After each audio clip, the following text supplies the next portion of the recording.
பேரு வித்துவ கோடுன்னு பேரு. திருமிற்ற கோடு அப்படின்னு சொன்னாதான் இந்த பக்கத்துல தெரியும். திருமிற்ற கோடு அப்படின்னு சொல்லணும். ஆனா நம்ம தமிழ்ல சொல்லும் போது வித்துவ கோடுன்னு சொல்லுவோம். வித்துவ கோடு. இந்த குலசேகர ஆழ்வார் இதை ஒரு 11 பாடல் பாடியிருக்க. அதனால உலகமே போற்றும்படியான பாடல் ஒரு 3 பாடலும் சொல்ல போறேன். இதுல எல்லா கோயில்லையும் அநேகமா பெருமாள் மட்டும்தான் இருப்பாங்க. இங்க அர்ஜுனன், நகுலன், சகாதேவன், பீமன் எல்லாருமே சேர்ந்து அவாவாலும் ஒரு பிரதிஷ்டை பண்ணியிருக்காங்க. யாரு?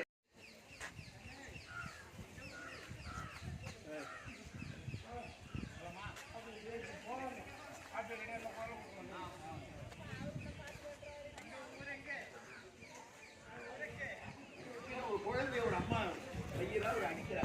அடிச்சா அந்த குழந்தை மறுபடியும் எங்க ஊர்ல உங்ககிட்ட தான் வருவேன். 2வது 7வது ஒரு கப்பல்ல போறது தெரியலன்னு ஒரு பறவை வந்து உட்கார்ந்து கப்பல் தூரம் போன உடனே பறவை எழுந்து போச்சு.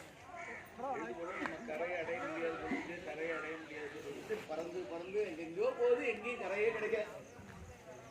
எங்கேயும் கரை கிடைக்கலன்னு உடனே பறந்து பாக்குதே, அங்க ஒண்ணு ரெக்க வலிக்குது, தாங்க முடியல.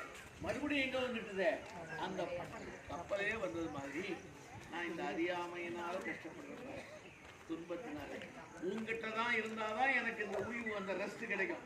நானே என் முயற்சியில எதுவுமே நடக்காது, உன் முயற்சியில் தான் நடக்கும் என்பது மாதிரியான கோயில் இது. அதனால நல்ல ஒரு தடவை நல்லா தரிசனம் பண்ணிட்டீங்க என்ன பண்ணலாம், இல்லைன்னா இன்னும் ஒரு தடவை தரிசனம் பண்ணிட்டேன்.